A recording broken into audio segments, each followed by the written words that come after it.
in no time. I would have made a lot of money.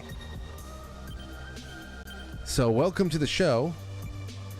It's Friday night, the tail end of what was a really amazing week. Great guests from start to finish, great topics.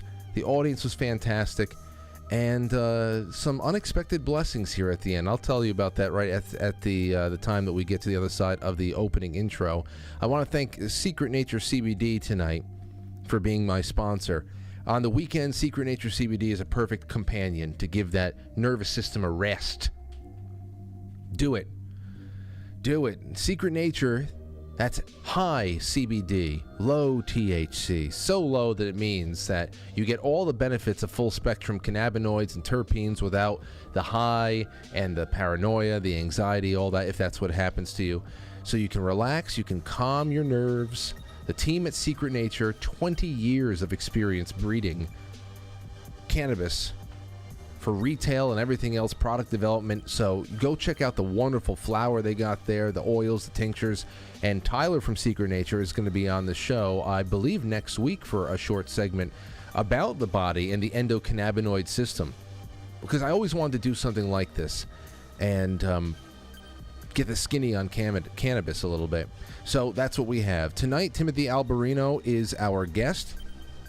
We are going to be talking about... what's that, Matt? Cats. You know, cats might come up.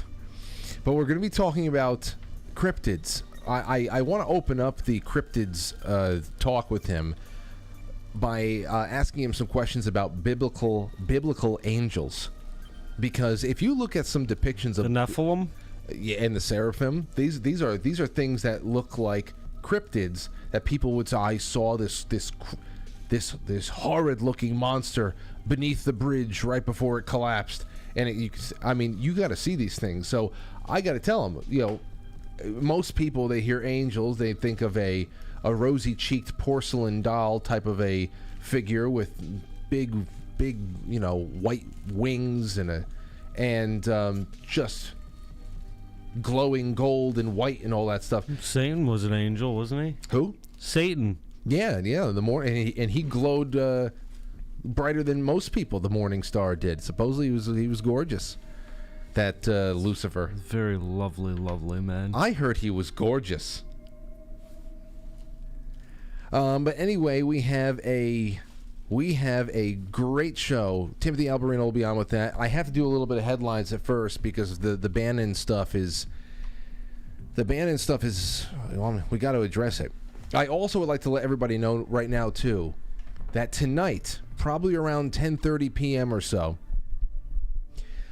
we are going to be going live on Twitch. Me, Mikey over there, our buddy Steve, our buddy Joel, a couple other people. Joel, who's a member of this audience, a couple other people. I think we might have about 4 or 5 guys that are going to get together on Twitch on our PlayStations. We're going to play Friday the 13th. I told you we would do that at some point. So tonight around 10:30, I think we're going to try that. That's going to be on Twitch, and I already spoke to Cody at the Quite Frankly Network. Hopefully he can screen capture that and send it on over to quitefrankly.tv to be part of the Friday night programming there too.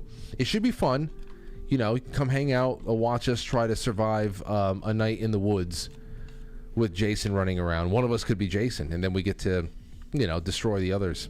Anyway, that's just something. It's the fall, it's the winter, so I wanted to do a little bit more sporadic late night gaming on the weekends, especially when it's cold and there's nothing to do. I figure everybody can get together, put the headsets on, and we can create some live content and have some fun. So we're going to try that out tonight and see where we can take it from there. But yeah, all right, so that's the first thing. I'll remind you about that before we leave. Let's go into the super chats. Let's go into the grab bag. And the first thing we have here is from CNBC. Here's the headline from CNBC. Where are we at? There we go. Steve Bannon sentenced to 4 months in jail for contempt of Congress. Why? Former top Trump White House advisor Steve Bannon was sentenced to 4 months in jail for defying a subpoena from the House probe of the January 6th Capitol riot. So now they're handing out jail time for people who don't go over there and interact and validate their off-Broadway production. The House held Bannon in contempt of Congress for refusing to comply with a select committee subpoena for documents and testimony. Bannon had asked federal judge Carl Nichols for a sentence of probation. Former top... So that's what you have there. He's also been fined about $6,500, but he ruled that Bannon will not have to serve the sentence until an expected appeal plays out. So this is what we got from Steve Bannon outside of the courthouse today. This is about 2 minutes and 2.5 minutes, 3 minutes long, but listen to this. My direction. Yeah. Hang on. I want to... By the way, I want to say one thing. I respect the judge. The sentence he came down with today is his decision. I fully respect. I've been totally respectful of this entire process on the legal side. I also want to make one other statement before I talk about a broader topic. More than any person in the Trump administration, I testified before the Mueller Commission for more hours. I testified in front of Chair Schiff in the House Intelligence Committee more than any other person in the Trump administration. I testified in front of the Senate Intelligence, I think more than any, all about the issues related to Russiagate and to all of that, okay? The same process every time. I had lawyers that were engaged. They worked through the issues of privilege, and at that time, I went and testified. And this thing about I'm above the law is an absolute and total lie. Now, more importantly, the judge, today was my judgment day by the judge, and he stated for the appeal, and we'll have a very vigorous appeals process. I've got a great legal team, and there'll be multiple areas of appeal. But, as that sign says right there, can we have the vote sign? On November 8th, on November 8th, there's going to have judgment on the illegitimate Biden regime, and quite frankly, Thanks for that, Steve. We got two big quite franklys out of him today. Nancy Pelosi and the entire committee, and we know which way that's going. Either they've already been turfed out, like Liz Cheney, right, or have quit like Kinzinger and other the Democrats, or they're about to be beaten like Luria and others, or they will lose their power and become a minority, and Nancy Pelosi and Chairman Thompson, all of it. This is democracy. This is democracy. The American people are weighing and measuring what went on with the Justice Department and how they comported themselves. They're weighing and measuring that right now, and they will vote on November 8th. They will hang on. They will vote. Hang on. They will know. They will know. Can I go ahead and finish? Can I? Thanks. On November 8th. He's got a bunch of Bluanons behind him, screaming about jailing all coup plotters and all that stuff. So the QAnon, the Bluanon, I guess you could call him QAnon. Somebody go out there and please brand that QAnon. That's the new one. The American people will raise judgment, and we will groom. The Biden administration ends on the evening of the 8th of November. So that's what he said. It's incredible. Just incredible on that respect. And, of course, because they have levied this charge against him, now we get this. We get Trump ordered to testify in Capitol assault probe. So what I'm suspecting is going on here is they either want you before this ridiculous Broadway production to answer questions and hopefully get tripped up in something that could be turned into, I don't know, perjury, or this is just the way that they work. They want to keep you talking until you give them something they can work with. So it's dangerous for anybody to go in front of psychopath. This is pretty much the Sanhedrin right here. You don't want to go in front of the Sanhedrin, ladies and gentlemen. You don't want to do it. You'll get crucified. So it's either that or... Can you imagine if Trump says no? If he defies the subpoena, now what? If he gets ordered to testify and he doesn't come in, now what? Does he get four months? Do they finally get the picture of him with handcuffs on? What the heck? This is what it's all coming up to. Now, Bannon is the latest example of what we are forced to pay into under threat of our own imprisonment. I've been talking about this for a while. It's a common theme on the show. You work your ass off, give 30 to 40% of your earnings to saggy-faced fucks like Liz Cheney to wage war against their political opponents. That's what our tax dollars, that's what our money goes to. That's what they use, the money that they've taxed of ours. Okay, that's what they use it for. They steer contracts, they declare wars. Actually, they don't declare wars, they just bomb people. And they take the money for themselves, and they start programs that don't do anybody good and usually go bankrupt, but have to keep getting funded for some reason. Now, the J6 committee, as they call themselves, is a horseshit investigation. It's a horseshit committee. And when you don't take them seriously, they reserve the right to put you in jail. That's really what it's coming down to here. This is an extrajudicial farce that was created out of the necessity to vilify a growing number of people that cannot be ignored anymore, growing number of public unrest with obvious theft and corruption. This is how you vilify those people, because you cannot go out and you can't deny it. You just look the other way. You can't actually look into it, or else you're going to condemn yourself. And look, here's another desperate gambit to keep a trusted firewall in place. This is all going to come together and really sum up some thoughts that we've had repeating on us like a bad meatball sandwich this entire week. Here's a headline: Biden administration reportedly unaware of national security review of Musk Ventures. Reportedly unaware. Now, this was something that was popping up a little bit. Twitter is paring some of its overnight declines on reports that the White House is not aware of a national security review for Musk Ventures. So the initial report here was that there was going to be a national security review. Would the Biden DOJ step in to stop the acquisition of Twitter by Elon Musk, based on the fact that it was a national security situation? What would make it a national security situation? Well, the initial claim was that it was a matter of Musk having some kind of a favorable view toward Russia, in the fact that he doesn't want nuclear exchanges, and he would like to see that people sit down and stop the war.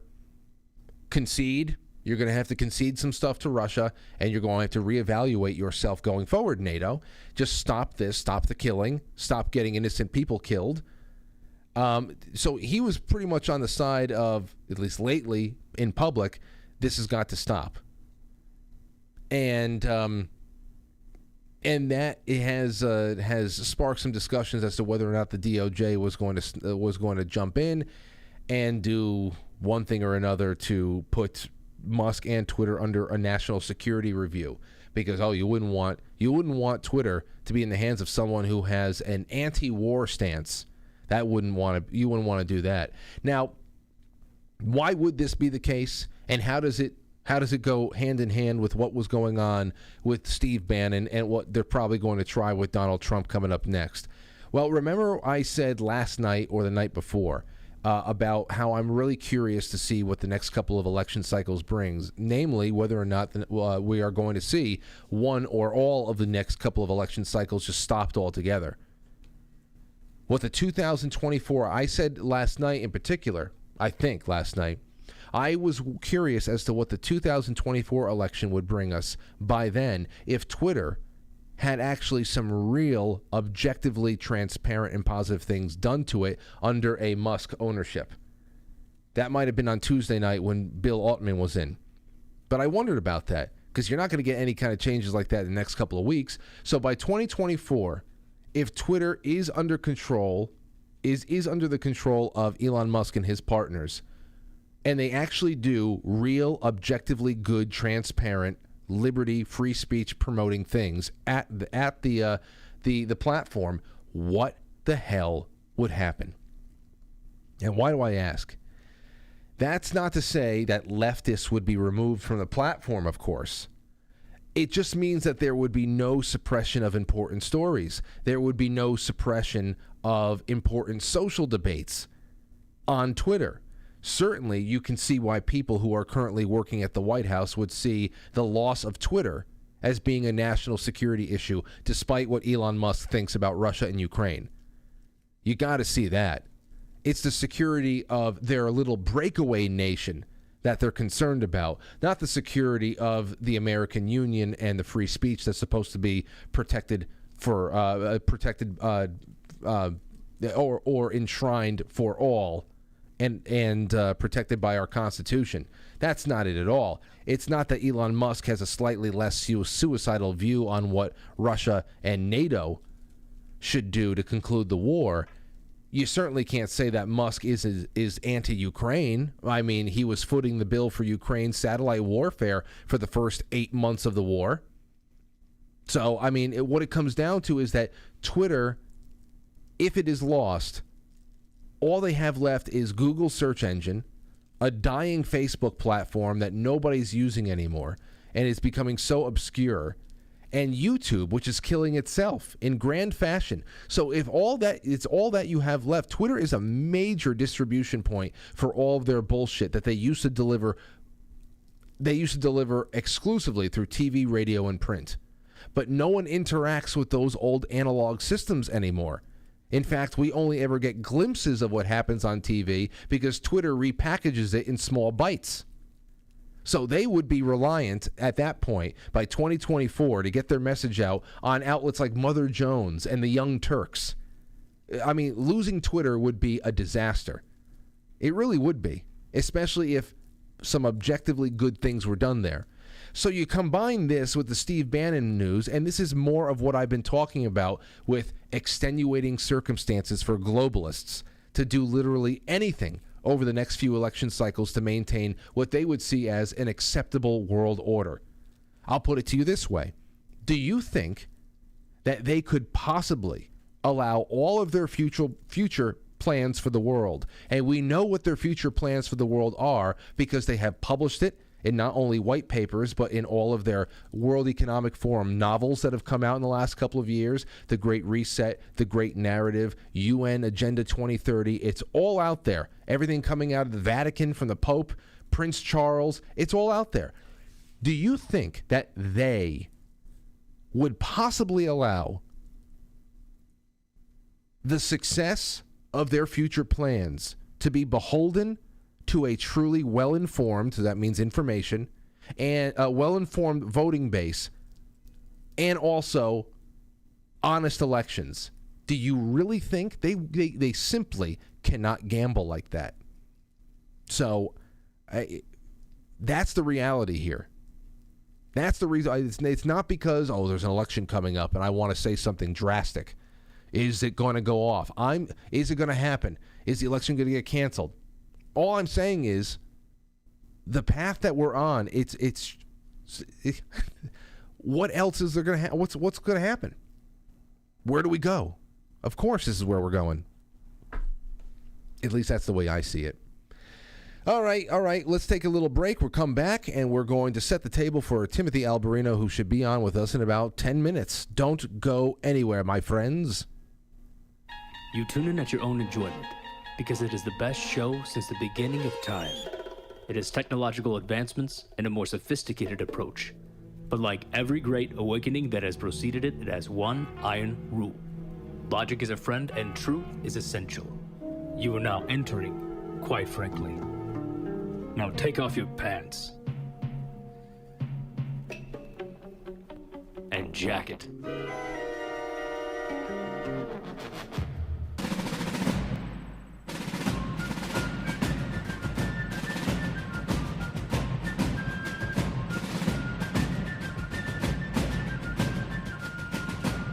You let one ant stand up to us, then they all might stand up.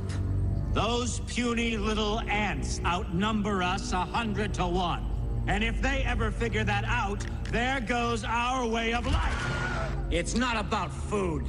It's about keeping those ants in line. That's why we're going back. Does anybody else want to stay? Let's rock! I would like to just let you all know that you can send in super chats to a number of in a number of directions. The universal super chat set up for everybody, no matter where you're watching live, and there's a number of D Live, Theta, Foxhole, Twitch, Rumble, YouTube, Rockfin, wherever you're watching live. You can all take advantage of QuiteFranklySuperchat.com. QuiteFranklySuperchat.com. I'll get to those as the show goes on. There's also the Rumble rants. There is the Gold Pills on Foxhole, which is native to QuiteFrankly.tv. There's Rockfin tips. So I checked them all, but there is a universal super chat you should all know about. I got to say, though, too, this was a really really pleasant day as far as some unexpectedly nice things happening, things that I don't see usually. First of all, I put out a tweet that Project Veritas picked up, a tweet of my own. I tweeted about Project Veritas. You remember my linguini comments last night? Well, I took those out and I turned it into a tweet. I recycled the linguini joke a little bit, and I tweaked it. And I made it really nice and cutting. And here was the joke. I did see that Musk's plans on firing 75% of Twitter's staff, and that is something I didn't report last night. He's planning on 75% Twitter staff reduction. Okay? I said how delicious that was to read. That's like 4,000 less people that James O'Keefe has to feed linguini to on hidden camera. And because, as you know, you put a bowl of linguini in front of these people and they tell you everything. You don't even have to give them the truth serum. It's just linguini and clam sauce. They're freaks. I don't know. I would do a lot for linguini too sometimes. But anyway, I guess James O'Keefe and Project Veritas saw this and they put it on their Instagram. They put it in their Telegram. They put it on their Gab. It's been fantastic, and people are loving it. And I'm so happy about that. You know what's funny? It's funny. He doesn't even know he was right next to you at that event. I know. Well, that we were talking to him at the elevator. That I stuck my head in his room. He's like, "Hey, I'm like, what the fuck you doing?" Yeah, I know. And we were waiting for the elevator with him. It was his room had the air conditioning, so I stuck my head in because I was sweating. Sorry, James. Sorry. Well, anyway, he's only a few miles away, so I emailed them. I said, okay, well, I guess the iron's hot. Let me strike, and I'd say, hey, we're your next door neighbors. Love to have you in the studio sometime. That would be great. But the other cool thing that happened is that Anomaly, the rapper Anomaly, he does a lot of social commentary as well. He found a clip of my interview with Roseanne. I guess the interview with Roseanne is getting around. It's not on YouTube, so it's getting around. And he is, I think, at the moment watching parts of the interview with Roseanne and what she was saying about there being a civil war within Judaism, or within American Jews. There's a civil war there. Cancel culture is a big part of it and all that stuff. And I was so happy to see that. That got retweeted today, and people say that it's part of his show tonight. And Darren Beatty from Revolver even retweeted it and was saying, putting his own comments down. I've tried to get Darren Beatty on the show. I can't tell you how many times to talk about January 6th. He and Julie Kelly are like two of the best people to talk to about that situation. So it was so great to see all this stuff happening, and quite frankly, kind of in the middle of it all. Plus, Steve Bannon, after he was sentenced to prison, he said, quite frankly, twice. Yeah. He watches. It's exactly why he said it. But, so a nice day. Nice little thing. Just a little something that happened. Okay, so I had a little bit of an email that was sent here about cryptids. And this is part of the reason why I wanted to bring on Timothy Alberino tonight to talk a little. It's Friday, so I wanted to just, loosen the tie a little bit. And I wanted to have some fun and get a little bit creepy, but also just it's interesting stuff, because some of this harkens back to biblical prophecy and all that other stuff, because I got to ask about biblical angels. The first thing I wanted to ask him about was cryptids, based on the fact that this hierarchy of angels from the Bible that I have found, and I kept around for a night like this. Some of these celestial bodies are freakish stuff. Is the Wampus cat up there? There is a Wampus cat. Here, look, Matt. Tell me if you can see this. It looks very ferocious. Can you see this? Cat. I'm looking at it. What? So up top left is Seraphim, which is just like an eye with all this crazy fur and wings, and that thing. If I ever saw that thing, I would think that, oh yeah, this is almost like a, it exists on the same level as like a Mothman. I wouldn't have thought heaven. Cherubim. Got multiple heads, some of them animals. Thrones. What the hell is throne? There's an eye. Their heads are anals? Animals. Oh. Anals. And then I looked at thrones over here. And the reason why I also looked into this, the first reason why is that somebody actually went out and animated biblically accurate depictions of angels. You might have seen this 20-second clip out there. This is odd. I'm going to get myself off the screen. So I guess this is Seraphim right here, and then it goes to... Is that a real picture? Look. Look at this. It goes the other one. That's crazy. That's the Seraphim. Where did they find this? I could picture that being a... That's thrones. Now, what the hell is it about these rings that are gyrating that doesn't matter what's going on around them, that he'll always see you. But I don't understand this. It's so freakish and scary. That means open up your third eye. The eye's all over that one. So I mean that thing's going around where somebody actually put their motion graphics skills to the test in creating these things. The first one reminds me of what's that dog's name from Neverending Story? Valcor? Yeah. Valcor? What was his name? I think it was Valcor. Anyway, I got to ask Timothy about these. But I do want to give you a little bit of a cryptids encounter from one of our audience members named Aaron. Here's what he said. Hey, Frank, I'm not sure when you want to talk about seeing strange things in nature, but I'm an avid outdoorsman. I've been hunting since I was 14. I've spent a lot of time in the woods. I've seen black bear, grizzlies, wolves, bobcats, pine martens, wolverines, fishers, otters, and pretty much most animals in the Northwest. But 2 years ago, I went to pick huckleberries in Idaho with my mom, sister, niece, and nephew and saw something I'd never seen before. We were walking back to my pickup after not finding any huckleberries, and both my niece and I saw a small, possibly juvenile bipedal animal. So on 2 legs, or hominid.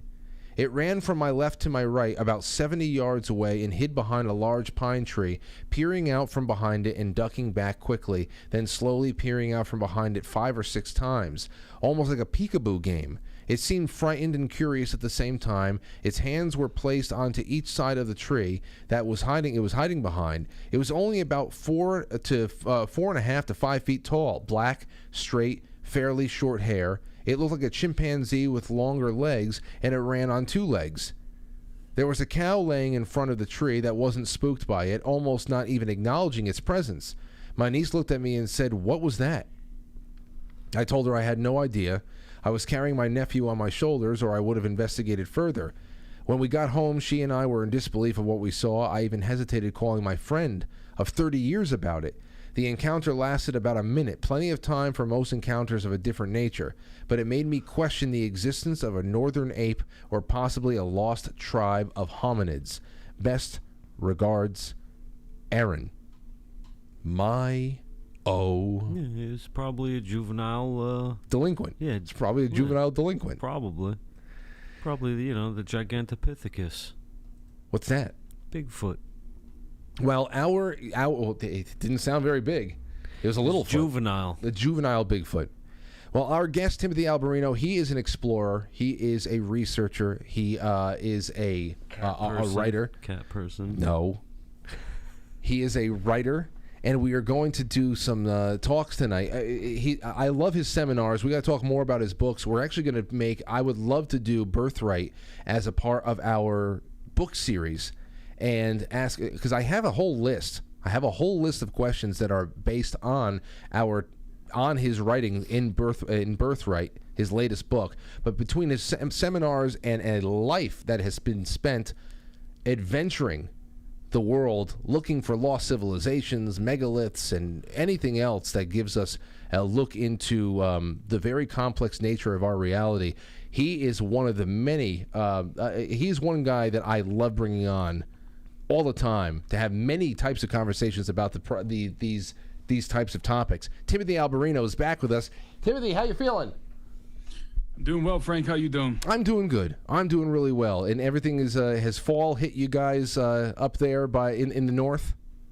Today. It just got cold today. Wow. We've had really nice weather up until today, so it just arrived. Well, I'm happy to hear that we're all on the same page, because I don't know whether to get jealous of people who still have warm weather or whatever. I'd rather us all be on the same page. But Tim, when I say just arrived, I mean in Montana terms. I mean usually it's cold and snowy in fall, so it hasn't been that way. So. Oh, so then you're talking about nights that are in the 20s right now. Definitely. Wow. That's still a little bit ways out for us, for sure. I brought you on tonight, and I already know that we have great things that are lined up for a future talk based on what you sent me. But I wanted to talk about cryptids with you, and I know that this is something that you have covered. You have traveled the world. You've been to some really interesting places. We still have not even learned about all those stories yet. And I wanted to bring it up for a couple of reasons. Number one, because it's spooky season.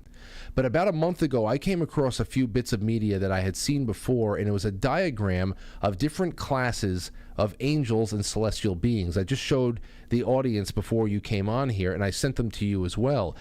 This is an incredible hierarchy, and I would love for you to tell me a little bit about what we're looking at here, because when I look at something like seraphim and cherubim and all this stuff, I'm thinking these look like cryptids. If I saw this, I would not be thinking heaven. I would be thinking, I don't know, something jumped in from wherever Bigfoot comes from, and it's far more creepy. Like it looks like a cousin of Mothman. Can you tell us a little bit about the hierarchy of celestial beings? Well, in regards to those photos that you sent me, I'm probably going to disappoint you with my answer, which is going to be somewhat prosaic.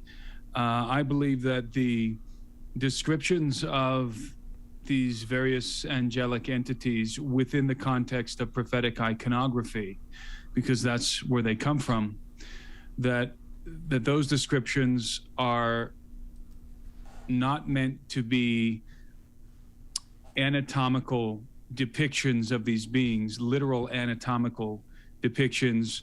Rather, they are symbolic representations that are meant to convey a message. So take for example the cherubim, which are there's various entities that are described within the context of prophetic iconography in the Hebrew scriptures, both in the Old Testament and in the New Testament. And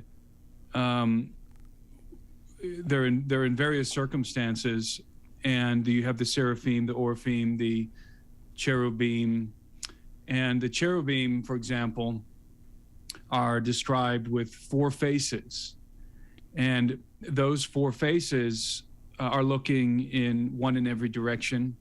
You have the face of a man, you have the face of an ox, you have the face of an eagle, and you have the face of a lion. And when I was growing up, when I was younger, I always assumed that was an anatomical depiction of a real being. And as I'd like to think I've matured in my understanding of the biblical text and in the message that's being conveyed, especially in the context of prophetic iconography, I have since realized that those 4 faces actually correspond to the 4 cardinal directions of the zodiac.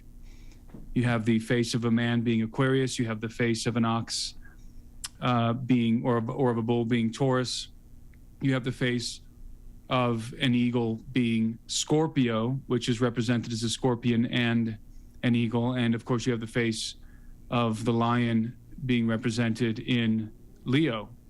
Those are the 4 cardinal directions of the zodiac. And so when you talk about the zodiac within the context of prophetic iconography, what you're dealing with is time. That's what the zodiac represents, time.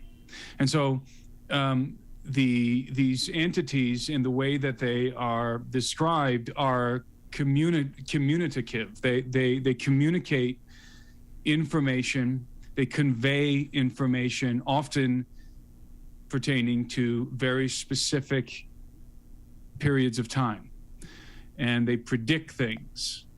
So when I look at the cherubim have many wings, and they have eyes all over their wings, and much like the images that you sent me.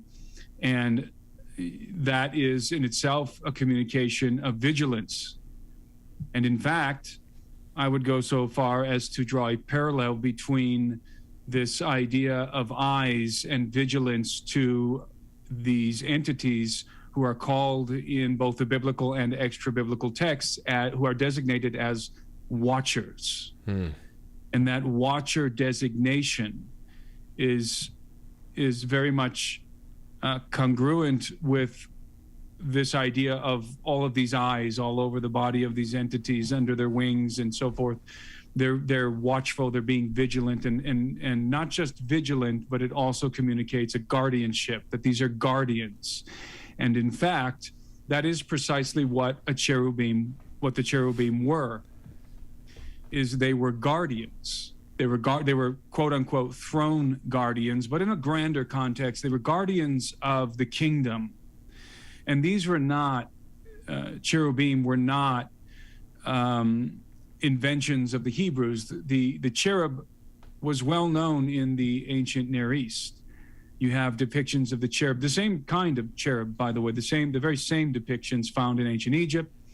You have them, and you have them all over Mesopotamia, Babylonia, and before that in the Sumerian and Akkadian empires. So obviously what we have here is a communication within the context of prophetic iconography, because prophecy, I think we've discussed this before on your show, prophecy is meant to be interpreted. It's encoded information. It's like a zipped folder on a computer that has to be extracted. So prophecy is not meant to be taken at face value, but rather interpreted, and interpreted based on the context in which it was written, and the symbolism and the culture, the symbolism it uses, and the culture in which it was written, the cultural context in which it was written. So those descriptions of angels that you find in the biblical and extra biblical texts, all of those bizarre descriptions of angels are always exclusively in the context of a vision or a dream or some kind of a prophetic encounter with one of the prophets of the Old Testament, and then in the New Testament, John, who was having visions on the island of Patmos. So again, they're designed to communicate a particular message. It's a relief. It's a relief, I'll tell you that much, because for these to be literal, they're pretty freakish. And the thrones, that's just confusing. Why the gyrating rings? What is? Because that doesn't make any sense at all. Oh, there's all kinds of speculation about that. It may be describing some kind of a vehicle. Okay. Of course, you have that speculation. The ancient aliens people will argue that it represents a spaceship. Other people argue that it represents different attributes of God. It represents, there's all kinds of things. There's all kinds of notions out there. But what's really interesting, what's really, I think, important to recognize is that we've been talking about the enigmatic representation of these entities within the context of prophecy, prophetic iconography. However, whenever we encounter an angelic being, let's be more provocative, and let's be more accurate. Whenever we encounter these extraterrestrial entities interacting with mankind, they always have the appearance of men, or rather, we look like them. And in every case, they never have wings, and they never are these bizarre-looking beings with multiple eyes or heads or anything like that. They always look like us in every single case, nearly indistinguishable from the human species. And I've made the case, I believe, on your show before, that the reason why I think that is the case is precisely because we are related. We were supposed to be members of the same family. We are, in fact, siblings. And they are our elder siblings, and we are the younger sibling, and therefore we look similar. We look like our father, really. We bear the semblance of our father. So it's important to keep that in mind, that whenever angels are actually encountered on Earth, they always look like us. Okay, I do remember you bringing that up there, and I'm glad I brought this up because I think it's a good segue, but it's also something I needed a little bit of clarity on, because these are often the conversations and the depictions, literal depictions that are proliferated around the internet. It's great. You know, before I get into the actual asking maybe the difference, how you would define a cryptid and getting into a little bit of your adventures and stuff like that, let me ask you real quick about, are you familiar with Dr. Michael Heiser's work? I am. So his work suggests, if I have this right, that the Bible references the existence of divine councils of entities, with God pretty much being the chairman of the board. What do you think about his work? I would concur that there is a divine council. There is a council in heaven, and that council is, the members of that council are the highest ranking individuals in the kingdom of heaven. It's very much like our understanding of a king and his council. There's a high king, there's a supreme king, and that would be the Son of God in the biblical context. And then the council would be the princes and potentates that rule on behalf of the Son of God. The Bible refers to these entities as to these individuals as princes in several places. And in fact, it calls the Son of God the Prince of Princes. And so this is a council of princes. This is a council, again, as I said, of the most regal and high-ranking individuals in the kingdom of heaven. And this is what I believe Dr. Heiser refers to as the divine council. And again, I concur with that view. I think it's obvious in the biblical text that is the case, and it would be very difficult to argue against it. And I think that's why when we look at in Genesis, when God says very famously, "Let us make man in our image," well, Trinitarians have tried to construe that into a declaration by the Trinity, by the three members of the Trinity, "Let us," in the plural sense. But I think that's nonsense. I think what we have here is we have this council functioning, and we see the council functioning in various places of the Old Testament. I referenced the Watchers. This is one of the areas, it's in the book of Daniel, where we see the council functioning, and the members of this council are called Watchers, the Holy Watchers of heaven. And the Watchers are presiding over the judgment of Nebuchadnezzar. And Nebuchadnezzar is being judged, and he is sentenced to madness, 3 years of madness. He would be given the mind of a beast, and he would end up living like a beast for 3 years, eating grass and basically going completely insane. This was a judgment passed down by the council of heaven, by the Watchers. And obviously, again, referencing human kingdoms, the council is subject to the king. And so it's very much a royal setting. It's a royal courtroom. It's a royal throne room type setting. The kingdom of heaven, as I often say, it's not some kind of an abstract philosophical or spiritual concept. I like to say that the kingdom of heaven has locality. It's a place. It's a place. Dare I say a planet? I don't know. But it's certainly a place. It has locality, and there is a literal council. And they are interacting with the affairs of the earth, and we have a view of that again in some of these stories in the Old Testament. I see. This is another reason why I love bringing you on to have these conversations, Timothy, because it's. I think when we start getting into, as you said, some people will say it's maybe a place, or you said locality. I like that word because there's a lot of people. It gets a lot more, I don't know, ethereal. It's a little bit more smoky and misty and not really set. I think that it's so fascinating how you bring physical dimension. And especially when you were on, I think one of the first times, maybe the second time you were on to talk about the actual battle in heaven, how this was a physical battle. It was a physical war, and the effects that we still feel, that there would have been wreckage, there would have been debris left behind from this war, that it wasn't just something happening in the heavens in a dimension unlike ours. I always found that to be the most fascinating things to contemplate. I don't know how to verify any of it. That's why I bring you on, but it's great to hear. Well, so many Christians and people who are non-Christians, just looking from outside in, have this concept of some sort of, as you said, an ethereal spiritual realm, or in modern terms, some people are talking now about a dimensional realm. But the problem is, I've never seen one of those. Neither have you. None of us have ever seen one of these realms. All that we know is what we experience on a daily basis, which is this world in which we inhabit. And we can look out into the greater universe and we can see other planets. The other day, my neighbor who works at the university, he runs some of the experiments for the physics classes and the astrophysics, and they gave him this expensive telescope to configure.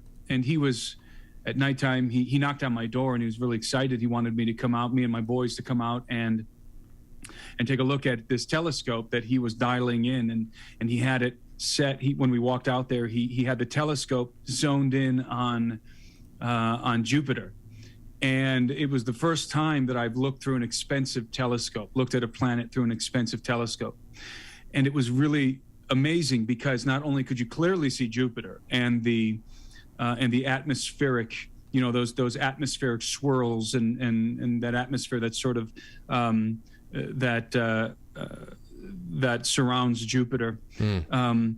I could also see the 4 moons of Jupiter, which was really, really incredible. You could see the 4 moons of Jupiter very clearly too. You could see them clear as day, and they change position throughout the night because they're orbiting Jupiter, just like our moon is orbiting the Earth. And then we moved it and we focused it on Saturn, and I could see Saturn very clearly with its rings. And again, it was the first time I've ever looked into a high-powered telescope. Of course, I've seen many images, as we all have, but to actually see it with your eyes rather than looking at an image looking through a telescope is really something special. And it makes you, it draws you to the vastness of the universe, and it makes you feel like there's something so immense going on out there and around you, that you're involved in something that's much larger, a galactic story. And I think that is exactly the story of the Bible. It's a galactic story, and it's galactic in scope. And it really, and so when I think about the kingdom of heaven, when I think about these entities, which I rightly describe as extraterrestrial entities, because as we've discussed before on your show, angels are certainly extraterrestrials. In the regard that they are not of Earth. They're definitely not Earth-born, and anything that is not from the Earth is by definition extraterrestrial. Terrestrial means Earth. Extraterrestrial. So anything that a microbe living on Mars would be considered an extraterrestrial creature, an extraterrestrial entity in some respects, because it's not from the Earth. Anyone whose provenance is not planet Earth is by definition an extraterrestrial. And so the angelic beings in the Bible certainly fit that definition. And so again, when I look out into space and into the cosmos, it's so strange to imagine some kind of a spiritual world or a dimensional world when I'm literally looking at these other worlds that we can see in a telescope. And so, though that's the universe, you don't need to construct another universe for these things to exist in. It's already here. Again, look in a telescope. It's already here. This universe already exists for everything to exist within the known universe. Now, that's not to say that there aren't other dimensions, that's not to say that there aren't other physical dimensions. I subscribe to string theory, so I think that there are at least 10, but that doesn't mean that these other dimensions are other worlds or other universes.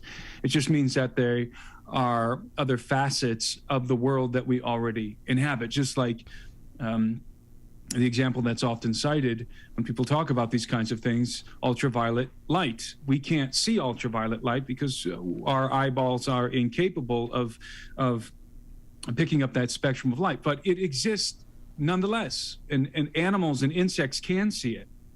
And so they're accessing, to some degree, an element of nature, of created order that we're still interacting with, but we just can't perceive. So really, we have a problem of perception. I call it perceptual cataracts. I felt something similar to that, though I wasn't really thinking that deeply when I was younger, and I was able to peer into one of my uncle's telescopes and actually see the rings of Saturn for the first time. And that was something extraordinary, because without that, somebody can say, hey, you see that bright dot in the sky right there? That's Saturn. You say, okay, I'll take your word for it. But when you actually see structure and form and everything, it's all there. Just absolutely incredible. But as easy as it is to peer into the night sky and find that sense of wonder creeping up inside of you, there's also that there's so much wonder, as you know too, because you're a guy who has explored the jungles of the earth and looking for lost civilizations and everything, and also maybe extinct species or those that are still creeping around and just hiding out. Sometimes we can look into our backyards and find that kind of sense of wonder. People who see things that they can't explain. Cryptids is the catch-all for it. They're very regional. Very regional stuff, whether we're talking about seraphim and cherubim and all the different types of categories of beings in heaven and what they may be, literally and figuratively and whatnot.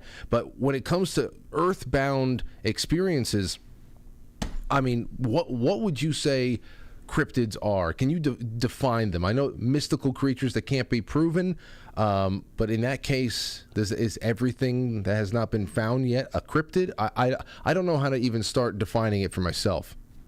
I don't know exactly what the official definition for cryptid is, but I think we all understand that a cryptid is defined as understood as a creature that has not been officially discovered, and that it has some mythical elements to it.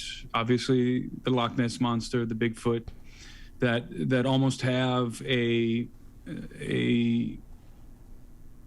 supernatural aspect to them. And this is a different thing altogether when you talk about cryptids. I am a firm believer in the Bigfoot creature.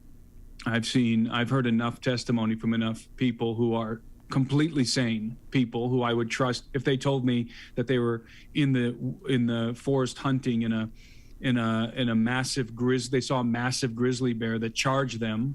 I would believe them. I wouldn't think that they mistake the grizzly bear for a rabbit or something. And these same kind of people, completely sane outdoorsmen who've spent their entire lives hunting and fishing and have encountered every kind of animal in the woods, when they tell me a very detailed and a very emotional story about an encounter with a Bigfoot creature or several, and they describe the way it smells, they describe the color of its eyes, they describe the facial features, the differences between the males and the females, I tend to believe these people. Now, that doesn't mean that I believe everybody. I have met plenty of kooks in my life who tell me fantastical stories, but I don't know who they are. They seem to be irrational people. I'm not talking about them. I'm talking about people who I know to be rational, people who I trust, again, are going to be able to tell the difference between a bear and a hominid. And so I absolutely, based on the testimony of these rational individuals and the corroborating information, the corroborating testimonies that come in across the board, it's very difficult not to concede that this Bigfoot creature exists in some capacity. I mean, what exactly it is, nobody really knows. And you know, the rational side of my mind wants to just say that the Bigfoot is a simian creature. It's a hominid, ape-like creature that simply that did not go extinct with the other megafauna in America and in other parts of the world, and it's simply an animal.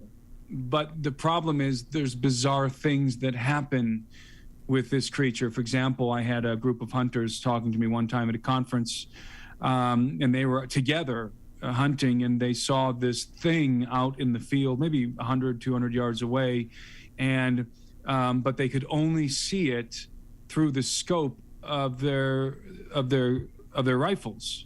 They couldn't see it with the naked eye. For some reason, they could only see it through the scope of their rifles, and they were completely baffled, asking me, what does that mean? We don't understand. And I don't know if it's because they just couldn't see it with the naked eye and it was just easier to see with the scope, or if there's some kind of an optical thing going on, maybe some kind of the bending of light or something like that. Is there technology involved?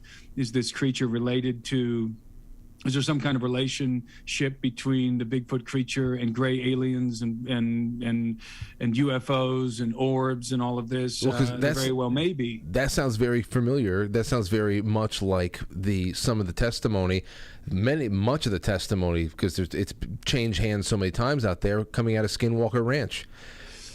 Yes. That there would be some large objects, large creatures that would be running across the field, but would have no real mass that you can. It almost looked like running cellophane that you can see through it. And so there is some kind of an optical thing that has been reported in that respect. So that seems consistent.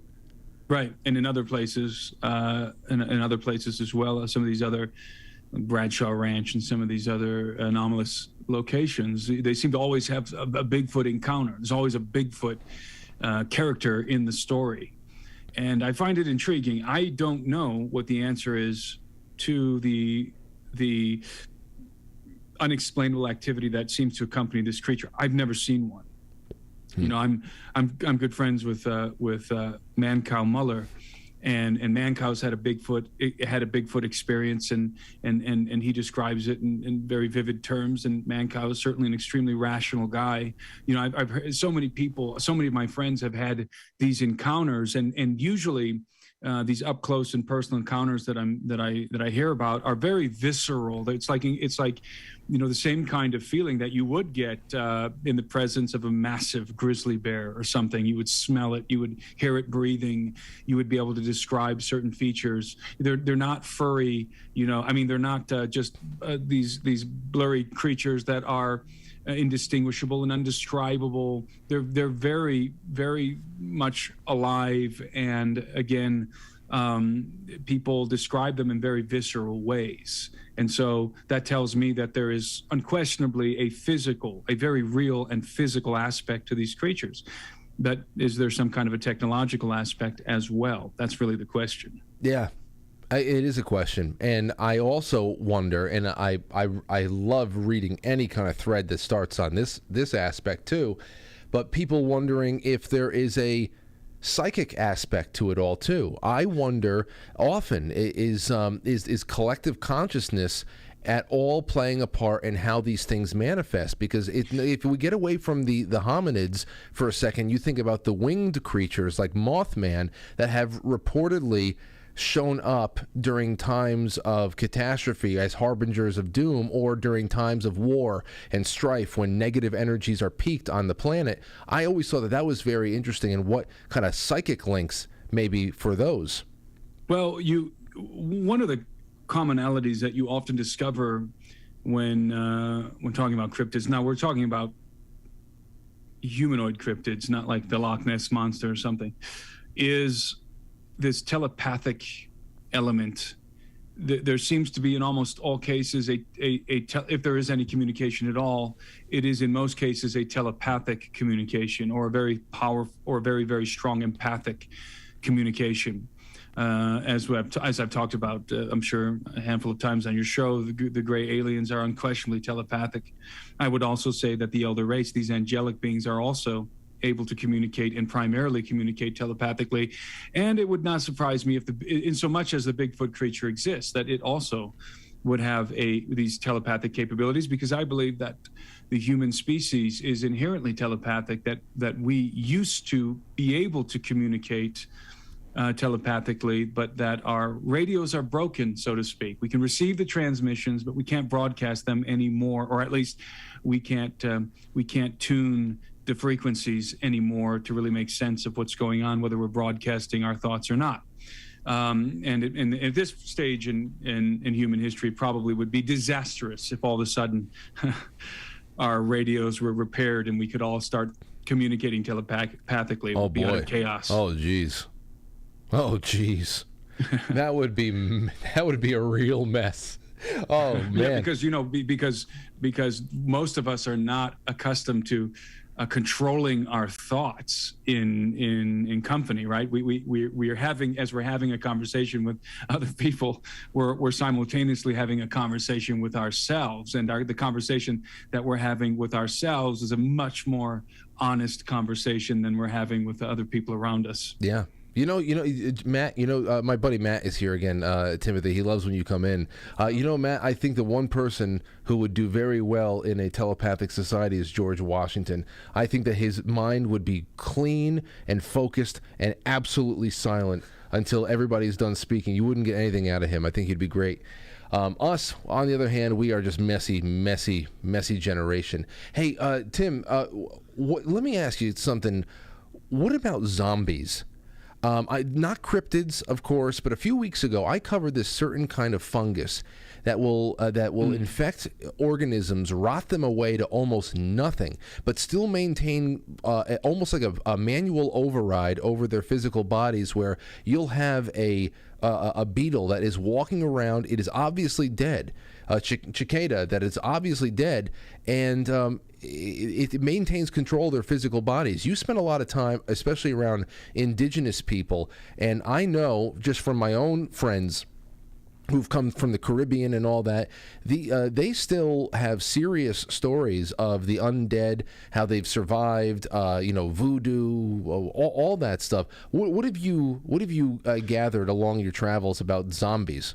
Well, you raise an interesting point with these. I want to call them cordyceps, with these fungi. Yeah. That infect the brains of various kinds of creatures, and it's various kinds of fungi. It's not just one particular kind. There's several of them, and they affect different animals. They're sort of engineered to hijack the brains of different organisms, and it is one of the most fascinating things in nature. I think we've all seen the ants that get in. I think they get infected with the spore from the fungi, yep, from the fungus, and then it takes over their it takes over their sensory systems. It takes over their brains, and it causes them to do things that are completely antithetical to their nature, like an ant separating from the rest of the colony, going off on its own, climbing up. When it's infected with these spores, it will climb up onto a high place on a leaf or a branch or something, and then it will affix itself there, and the fungus will grow out of it. It will just literally just bust out of its exoskeleton, and that happens with different kinds of caterpillars. It happens with, as you said, beetles. That is, I think, in every sense of the word, that's a zombie insect.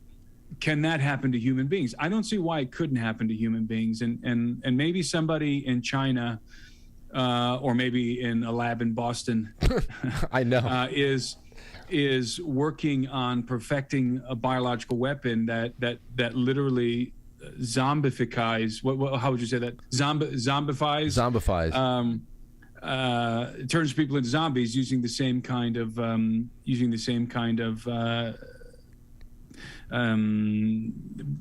control of the brain and of those motor skills and those similar functions as in the insects. And so I would say that because it exists in nature and we know it exists in nature in various forms, it very probably could happen in human beings. Now, it might have to be engineered. There may be nothing in nature that can do that to a human being. Hopefully there's nothing in nature that can do that to a human being. As far as I know, it doesn't happen to animals or mammals. It only happens to insects. But if you know, I mean, if we can take a virus in a lab and play the kind of games that we've been playing over the last few years, who's to say that we can't do the same thing with a fungus? Yeah. Well, what I've heard and what I've seen coming out of West Point and other places over the last couple of years is that we've already achieved all of that and more with nanotechnology. And I mean, I guess that'll be the equivalent of the fungus. But nanotech, these tiny little robots, I mean, I should send you some of that stuff because it's right up your alley. All on the record, it's frightening. But since you are so adamant and so, I would say, accomplished in really showing the trajectory that we're on with artificial intelligence and the new coming phases of humanity and our augmentation, I think it'd be interesting to hear your thoughts on it. I'll find that for you. You know, let me. What's the scaredest you've ever been in the field? I mean, I have to imagine you've been to some parts of the world under certain circumstances that really have to make your hair stand up on end. What's the most uncomfortable you've been in the field? Being embedded deeply in the Amazon alone at nighttime is pretty scary. I've spent multiple nights just sleeping on the ground in the Amazon, and I would sleep. I had a knife, K-bar knife actually, and I would sleep with it on my chest like this,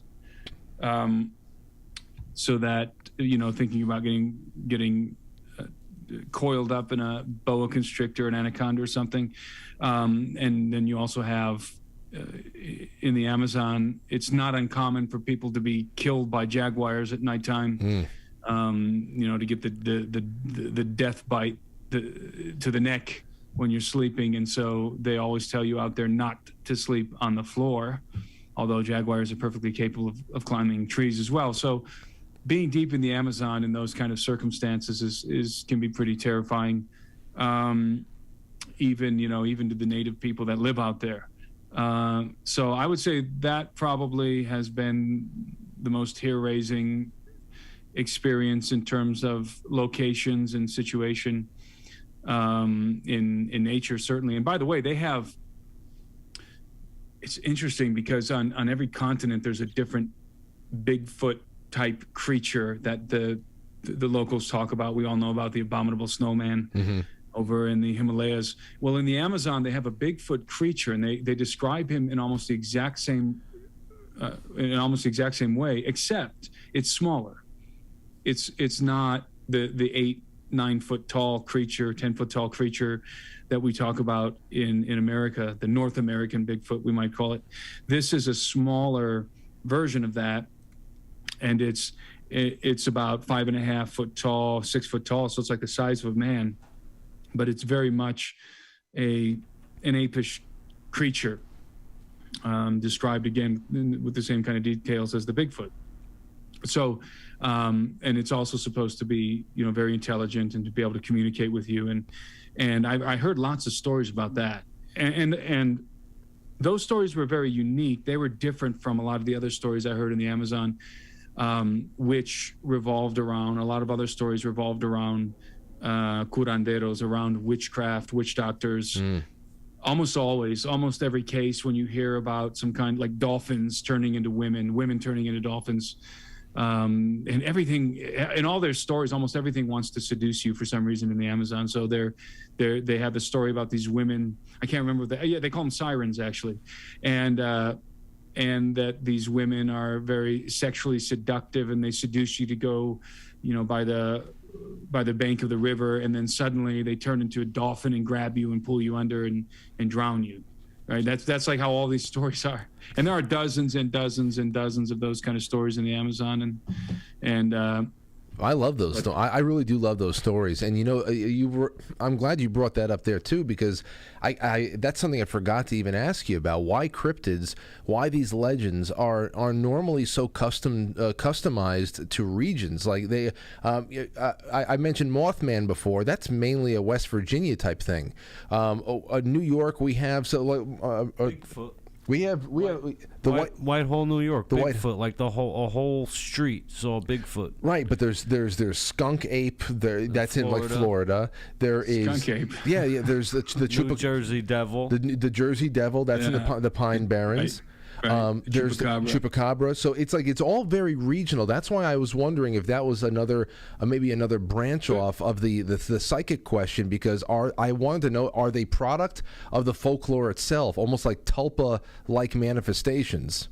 Maybe they're folklorish, and obviously when you are telling kids about Chupacabra, for example, if you're living, let's say, New Mexico, or on the Mexico-American border, and you're telling your kids since they're little about the Chupacabra and it's going to come and get you, and back then they really believed in these things. It wasn't like us telling kids about the Tooth Fairy or Santa Claus. They really believed these things were out there. And so if you're going to tell your kids about these creatures and you're instilling in them these images, then I think you are going to get into situations where they're seeing things, and maybe they're not getting a good view of an animal. They just see something in the distance, and then their minds begin to, because of these stories, begin to confabulate details that aren't really there, based on these fictional narratives that they've grown up with. That certainly is a known phenomenon, and human beings do it all the time, and that happens a lot. And that's why I make the distinction between people who talk to me about Bigfoot, who I consider to be credible witnesses, people who've spent their whole lives in the wilderness and aren't thinking about a Bigfoot, aren't thinking about a Chupacabra when they're bow hunting for elk, for example, or even more specifically, when they're hunting for bear, when they're hunting for black bear in the mountains, they're looking for bear. They're not looking for Bigfoot. They know what a bear looks like. And in fact, they have to know, the minute differences between the black bear and the grizzly bear at great distances, because you can't shoot a grizzly bear. It's a federal offense. So you have to be very careful. So these guys, so you definitely have a lot of fantasy and confabulation happening all over the country, especially, dare I say, in areas of lower education, where the IQ isn't very high. People tend to gravitate to supernatural explanations rather than rational ones. So a rational person the first things that will come to a rational person's mind are the rational explanations for what they're looking at, insofar as they can formulate rational explanations, because what they're looking at, like in the case of man-cow, if it's like a freaking big 8-foot tall ape standing right in front of you, there's no way to rationalize that any other way than it's a big freaking ape. Yeah. So, but seeing things at a distance, seeing things behind bushes, seeing things at night, if you're already inculcated with these fantasy stories, then certainly you are going to see and confabulate based on the fantasies that you grew up with, and that would be regional. That would be regional. It's the same in the jungle. You go to different parts of the jungle, you go to different parts of the world, and you have the little creatures, in Peru, for example, the duendes, the little dwarfs, and all these other things, and it's I don't think I've ever run into any person that I would consider to be really rational that's told me about dwarves or elves. In fact, anything other than Bigfoot. Well, speaking of fantasy and confabulation, I got to be honest with you about something, Timothy. Earlier in 2021, the first time that we had cryptids mentioned on a show where you were on in 2020, it was early in 2021. It came up in passing, cryptids. My buddy, asked you about if you ever heard about legends of races of cat people, that's human feline hybrids, and you didn't really address the question head on. And since then, the audience has had a growing suspicion that you're hiding something, or more specifically, Timothy, that you yourself may be a cat. I just wanted the legend to grow. I wanted to see how far that this thing could, to see if we could actually materialize a new kind of cryptid, a cat person. No, I actually, I didn't know until later that the reference to the cat was made. I'm actually not a cat person. I prefer more exotic animals. I've been aware of the running joke. I don't know if it's the internet, so I don't know if it's going to help you at this point, but I had to bring it up. And good. Let's let the cat person live. Let's get some memes going. I mean, I saw him looking up to the left a lot during this interview, so it must have been a fly or something. Oh my God. Now, is this a regional creature? I don't know, because the internet, it's non-regional. So, but it's spread far and wide. It's an international. Well, if it's me, then it's regional to Montana. Right. Okay, well then at least the cat is out of the bag. Is there some way that I can monetize this? I don't know. I'll tell you what. I don't know. Maybe if you promise some good inscriptions on the next time that people buy a book. I don't know. Cat inscription. Who knows? But speaking of that, because I already told you I'd love to get something on the schedule for later on in November with you. Do you want to preview a little bit of the work you have just prepared that can let everybody know what we would be talking about the next time you come on? Yeah, this weekend I'm releasing the next installment in my Birthright Lecture Series on YouTube. And I haven't done one in 8 months because I've been otherwise engaged in other projects. But this one I'm going to be talking about, and I'm currently editing it. I'm discussing in part the Younger Dryas impact hypothesis. You've probably heard of that. Yes. The hypothesis of the comet impact 12,800 years ago. And I talk about Atlantis, and I talk about the Indian epics. I talk about what I call the empire of the gods in the golden age, the antediluvian world, what it might have looked like.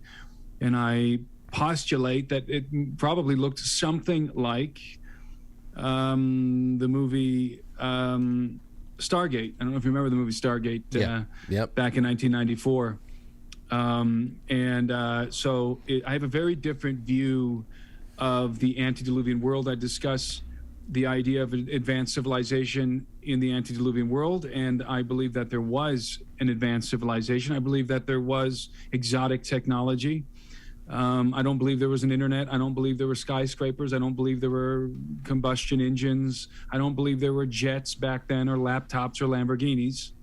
I think it was a completely different kind of technology, and I think that we have the proof in the megaliths, which are a global phenomenon, which appear to have been constructed with the same technology by the same civilization. And I'm not talking about Stonehenge, and I'm not talking about some of these other lesser megalithic constructions. I'm talking about the big ones, some of the ones in China, the massive megaliths in Russia and in Peru and different parts of the earth that clearly were constructed using some kind of unknown technological capabilities. I mean, there's certainly methods which we've lost over time. I would love to see you, because I know you do sit downs and of course there's the seminars and you do interviews as well. I would love to see a conversation between you and Graham Hancock or something like that. Graham Hancock is brilliant, and I've read a couple of his books, and as is Randall Carlson and some of the other guys that are out there talking about and certainly the scientists that have formulated the Younger Dryas impact hypothesis. A brilliant team of scientists, and I think that their data is becoming more conclusive by the day. Obviously, the notion of a great cataclysm that destroyed an advanced civilization is a very, very old one, very old. And I've certainly subscribed to it for a very long time, and I think there's ample proof that in fact is the case. But I would do something, I don't know if Graham would do this, but I would draw a direct correlation between the Younger Dryas impact hypothesis and the Great Flood myths, the biblical myth, Sumerian myth, and the others.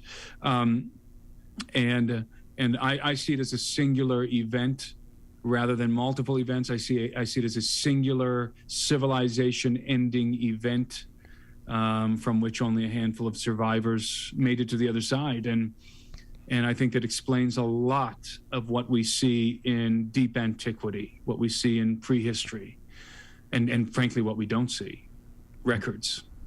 Wow, this is going to be a great talk. I can't wait for it. TimothyAlberino.com. I hope everybody goes out and continues to buy your books. That's another thing we have to do. We got to do some book club action with Birthright. That'll be in the future. But for now, Timothy, thank you for the time once again. You're always a fantastic sport and a great wealth of knowledge. I just love peppering you with questions, and everybody else loves listening. So thank you for everything, and I hope you and your family have a great weekend. Well, thank you, and it's always a pleasure to be with you guys. All right. Be well, man. Have a good one. You too. There you go, ladies and gents. That's it. A lot of good work has been done tonight. Everyone saw that giant litter box he had in the corner. He tried to cover the top of it. Everyone saw that, right? He seemed a little flustered. He probably didn't think that he would have to answer to that tonight. But I told you I would bring it up. This could not wait any longer. It's already been brewing for nearly a year. Okay, we're going to be right back. We're going to a quick intermission. We come back. We'll do some... I got a little bit of a tickle here. Babylon B, calls, Matt's here. We still got some good time to chill out. And remember, later on tonight, the network goes live at 9 o'clock, but probably around maybe 10:30 or so, we're going to be doing some gaming. Me and some of the other guys, we are going to get together, start a PlayStation party, and stream our group playing of Friday the 13th.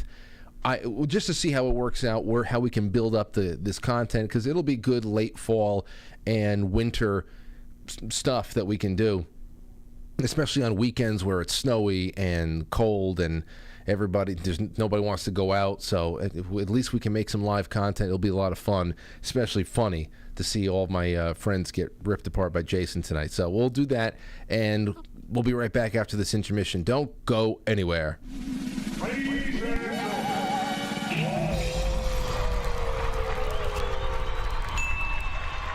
Welcome to Intermission. Quite frankly. Quite frankly. Quite frankly. Quite frankly. Quite frankly. Quite frankly. Quite frankly. Quite frankly. Quite frankly. Quite frankly.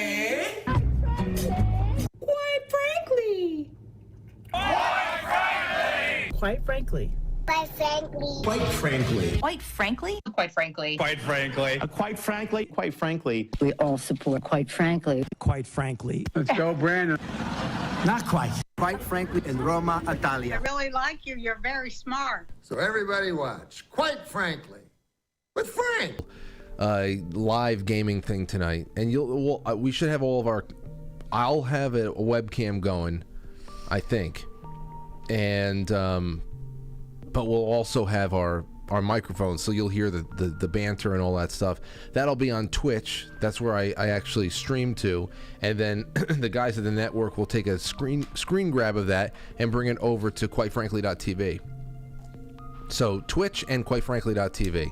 That's where you can. So I know all the Twitch people are probably really excited. They are a class unto themselves, right, Twitchers? Maybe I'll get a used PS4 so I can kill myself on Red Dead. Dude, you gotta get... I told you, get a used PS4. That was fun. Do it. It's the best. Taking that 15-minute... Got a bubble in my throat, you hear it? Yeah. Taking that 15-minute ride to that bridge just to fucking throw yourself off of it? It's a beautiful ride, too. It's a beautiful ride. You get on your horse in Red Dead, and you just see all these wonderful sunsets and all that stuff. You're in these rolling hills and beautiful things that you're seeing. And you're traveling all that way, and you find this gigantic train bridge. Like, this is nice. And then you just jump off with your horse. Yeah, I would jump off with Horsler. Oh, that's my horse's name. Was Horsler. That's right. Your horse. I forgot your horse's name. Horsler. Horsler! My horse's name was Chalky. Horsler. Big Al would be really happy with you. Big Al would like he that. He suggested it. I told him about the game. He's probably playing it right now. Oh, man. Okay. Well, that's what you have.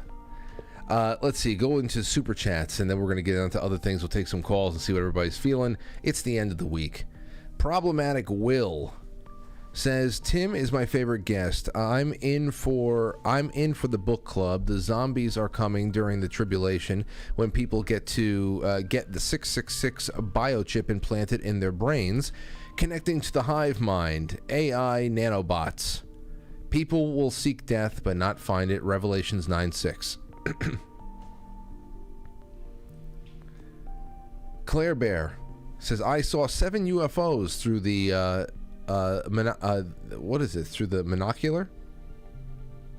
Last night at around 10:30 p.m. Central, Hill Country, Texas. 7. What were they doing? Were they swarming? Were they in formation? That's interesting. Joe Carlucci says, Frank, this is exclusively to buy Aurora a few chicken nuggets.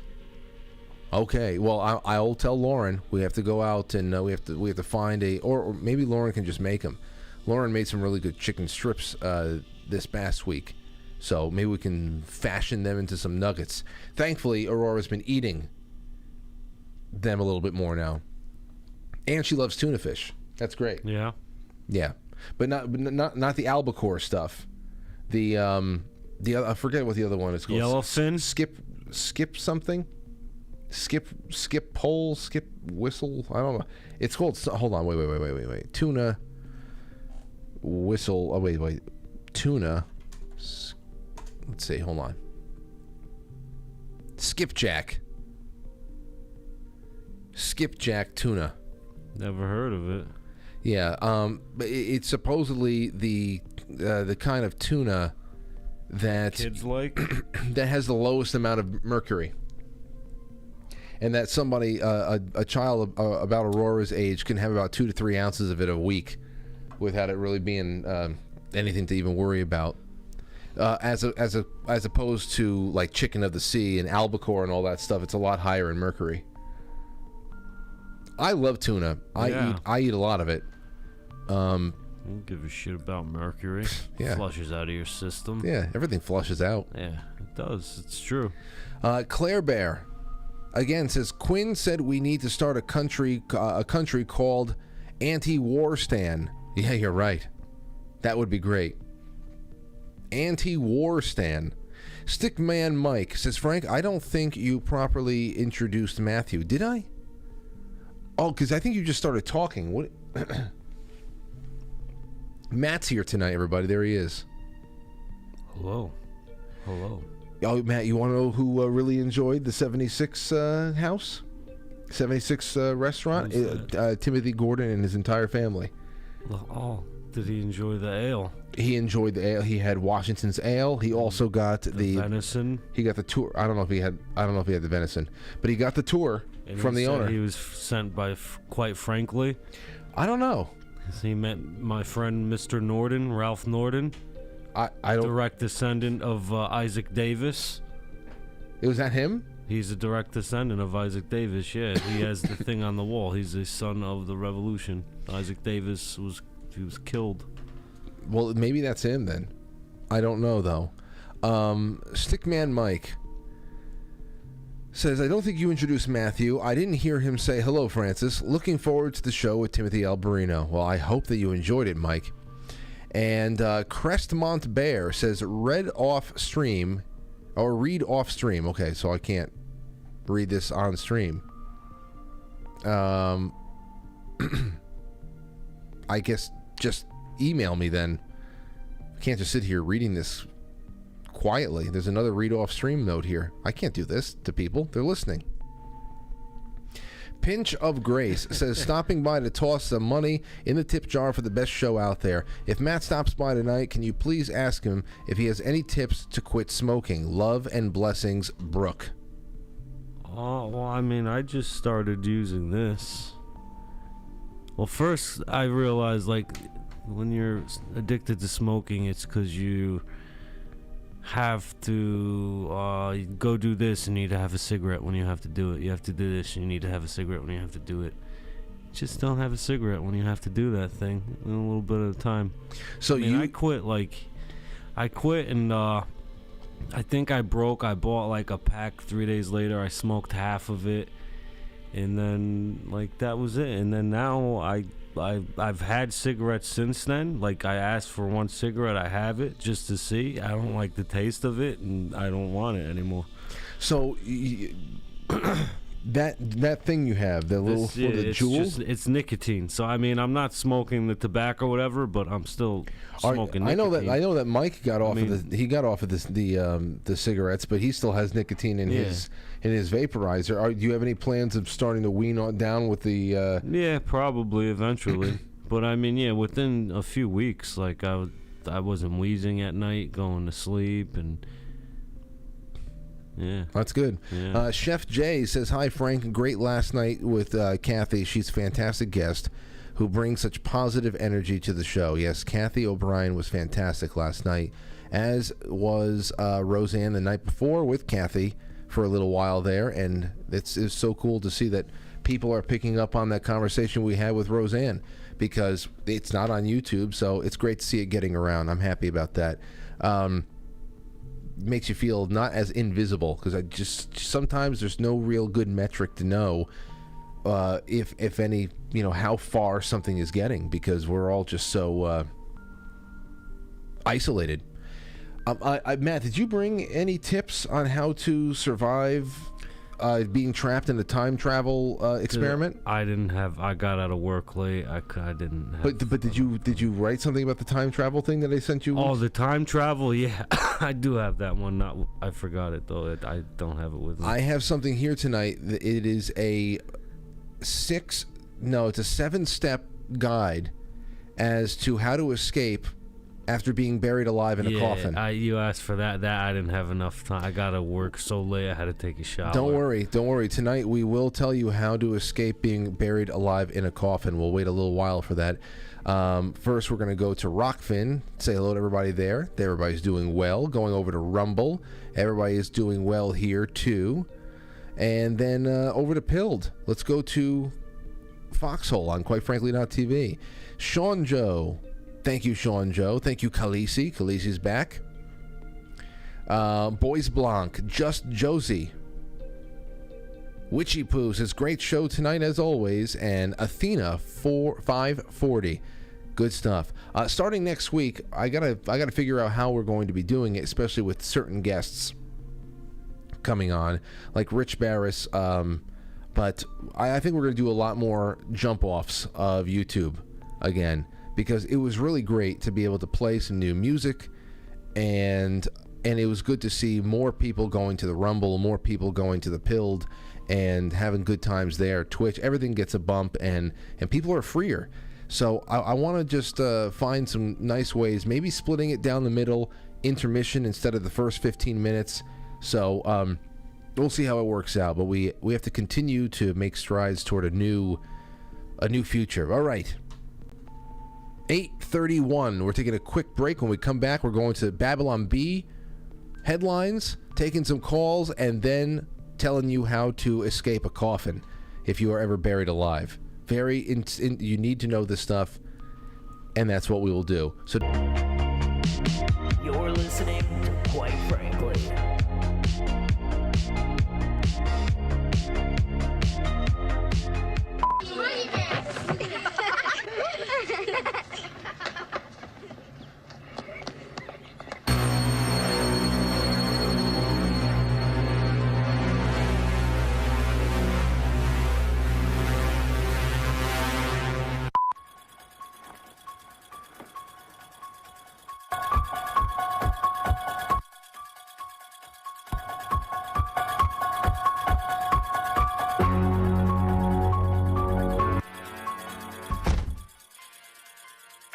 Lori's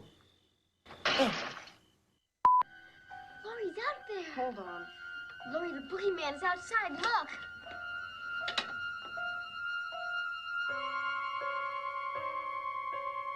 Tommy, there's nobody outside. Go watch TV. It's just Tommy.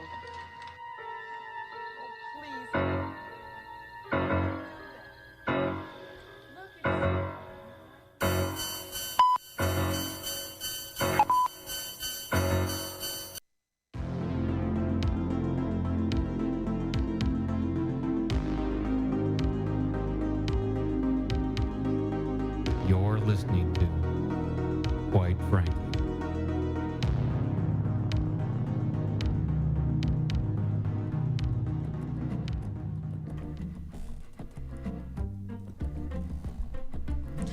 Okay. I love those deleted scenes from Halloween. Lauren texted me. Lauren's she's laughing. She says, "Great response, Timothy." So let's talk about Timothy Alberino's response. So you know the funniest thing about this is he knows all about the cat person thing. He's known. And he didn't want anyone to bring it up because he's a cat. I'm not. See, that's the thing. Your denials are burying you deeper and deeper. I'm not necessarily for me, but I'm just telling you what the audience is picking up on. Anthony's hanging out over there. How are you doing, Ant? Anthony says, "What's going on?" Nothing. Just talking about cryptids and angels, and about to talk about being buried in a coffin. We could have just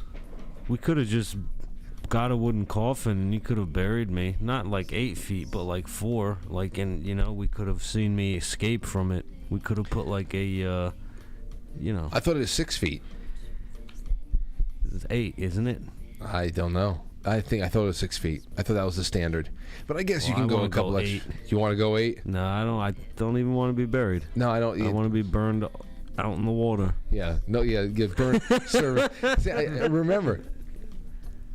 I remember that. Yes, I remember. You want the Viking funeral, but you do know. Like I said, burned out in the water. Well, what he wants is yeah, you're on. What he wants is he wants to be put onto a boat and have the boat set aflame and cast out to the water and and go down that way like a Viking funeral.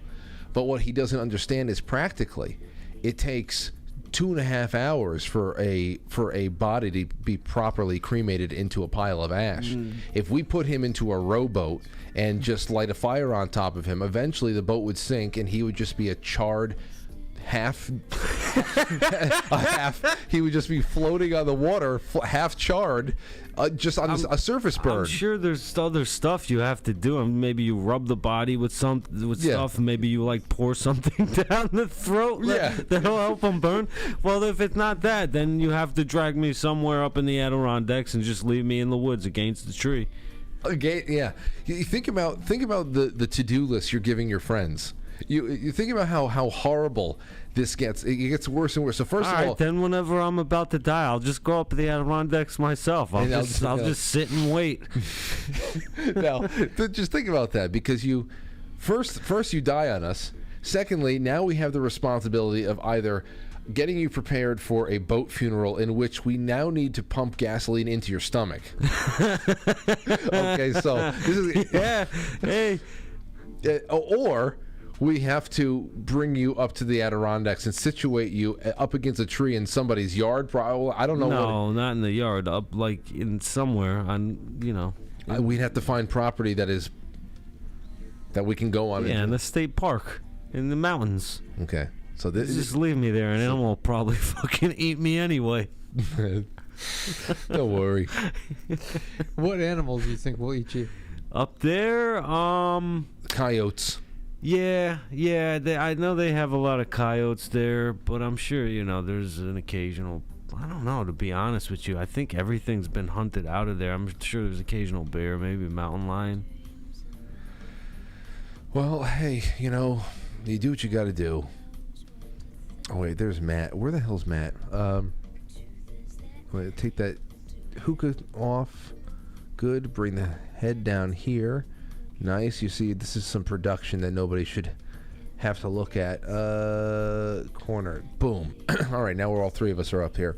All right, let's go to the Babylon Bee, shall we? Here we go. First one up, Babylon Bee. Let me make sure we have only the freshest. Only the freshest. The CDC announces new initiative to promote homeschooling. And that, of course, is they unanimously voted yesterday to add the COVID shots to the recommended childhood schedule for shots. So pretty much it's just going, people are going, more and more are going to take their kids out of school. And good, because they're psychopaths. Did they do that with the regular flu shot? I don't think so, no. No, I don't think it does. Let's see. John MacArthur protests prosperity gospel by gluing self to Joel Osteen's pulpit. I don't know. I don't get this. Mehmet Oz, Dr. Oz, now running neck and neck and neck with John Fetterman. Oh, God. Stacey Abrams headline. Stacey Abrams spotted at the grocery store reminding parents this would all be cheaper if they aborted their kids. It's exactly what I've been saying. Oh, he says, you wouldn't be cutting coupons if this kid weren't here. Think of the savings. I can't stand her. She's just a dumb mound of flesh. I hope they all, well, I know she's already nothing, but I hope they all fucking leave this November. AOC, all leave? of them. You know what I mean. Well, yeah, well, yeah. Go back to where they came from. That'd be great. Here's a headline. Feminists rejoice as all-time record for shortest term as prime minister now held by a woman. Liz Truss, you heard that? Yeah. 44 days. Why? Already. Why did she? I mean, you're talking about significant economic downturn out there. I don't know what else is going on. I'm not. I don't really keep up with the news too much in the UK, but it is bad enough where she has barely been there a month and a half. She should have appointed Nigel. Somebody said that mop-headed freak Boris Johnson is coming back onto the scene, but whatever. Here's another headline. Man stands in awe of God's wisdom upon reading in Leviticus that you are to stay away from women on their periods for 7 days. Yeah, well, does the Leviticus actually say that? Because I wouldn't be surprised, and it's actually really good. It could be, depending on the woman, it could be really good advice. Headline. Experts decry shocking lack of diversity on Kenyan marathon team. Yeah. So hopefully they get to work on that, just like they're getting to work on the NHL. What do you think about that, Matt? What exactly do they want to do now? What are they saying? They're gonna force them to recruit players, or what front office? They find that the organization, the entire organization, is overwhelmingly white, which is racist. It's the only racist thing you can say comfortably in this country. That is overwhelmingly white, and whereas 38% of their workforce is women, which is a good start, they need to figure out a way to make sure that white men are at least a very small majority. What percentage of the NBA is black? That's what people have been saying, and it's all well and good. It is good. Yeah, it's clean logic, but they don't care. Black people are good at basketball. Because, there's basketball courts in the inner cities where black people live. There's nothing wrong to say that. And hockey rinks and stuff like that, it's usually not in inner cities. It's a matter of interest. Well, that too, yeah. And a lot of it when it comes to hockey is cultural. You're talking about a sport that was born on the ice. I mean, this is very much a cultural thing. It is black players are not barred from entry if they're good enough to get in there, and some of them have. There's been some great black players. The Rangers have one right now. He's their enforcer, bro. You don't fuck. I can't even think of his name. But I'll tell that to the real Team USA. Team USA is going down. The real Team USA. Keenan's brother and friends. That's right. And Two Mighty Ducks.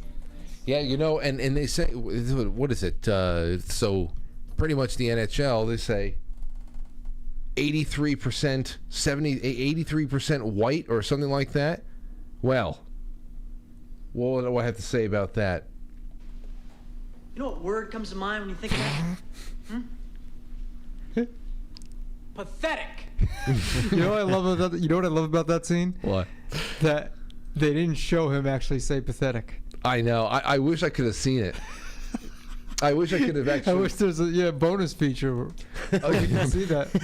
That's what they put, like the extra scene. Pathetic.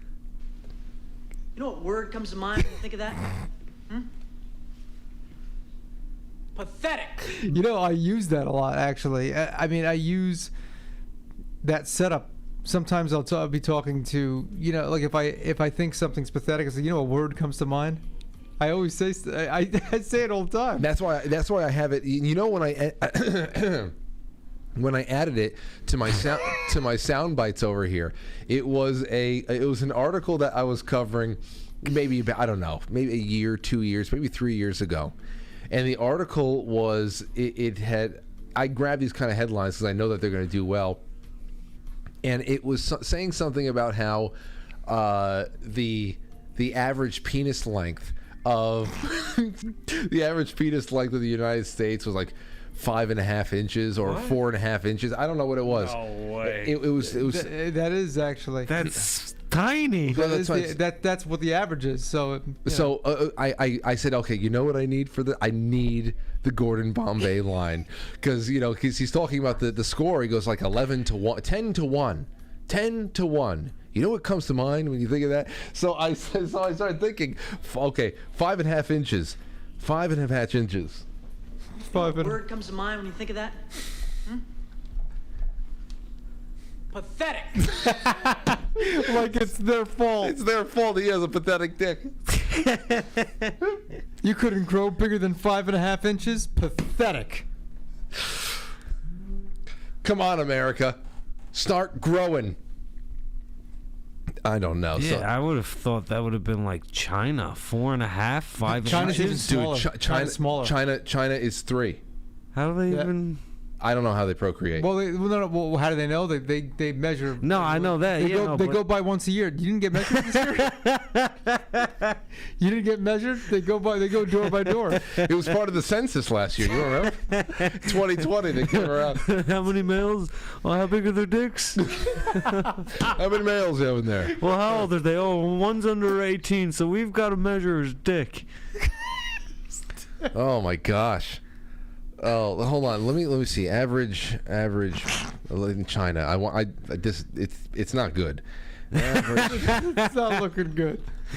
I'm sorry, China. It's not looking good. The Chinese man. Where the hell? Look at the. Okay, penis size by who's this? World Population Review. They actually have a penis size by country. Yeah, well, look, hey, America, we've had a lot of immigration here, so, well, recently that probably there weren't. So United States is, I think, 5.35. That is pretty weak. 5.3 inches. That's yeah. That's pretty weak. That's pathetic. It is. I would be embarrassed to show it to Brazil is 6. Oh, of course. Argentina is 5.8. Well, let's go to China. Get the hell out of here. They're bigger? Cause wait, am I looking at inches? What the hell is this? No maybe way. It's centimeters. No way, 5.15. Nope. No. When I was reading, it was incredibly bad. Incredibly bad. Cambodia is 3.9. That's bad. I don't know. That's bad. I don't trust these metrics here. Yeah, no, I don't. According to this, Ecuador is the most well-endowed country on Earth. 6.9. Ecuador? But they're all short over there, right? I don't know. Isn't Ecuadorians like well, naturally, like a lot of them that's like one of the traits, very short. I don't know. I mean, yeah, I guess. But what does that mean? I guess that doesn't mean that their penises are small. I don't know, but I just think it would be funny if a dude was like 7 feet tall and had like a 3 or 4 inch penis. Like, wouldn't you think it would be proportionate, right? Like in that movie Bedazzled with. When Brendan Fraser, he had the small little baby dick. He was the big basketball player, and the devil made him tall, but gave him a small dick. Yeah. Oh yeah, that's a pretty good movie as far as accentuating how the devil's in the details.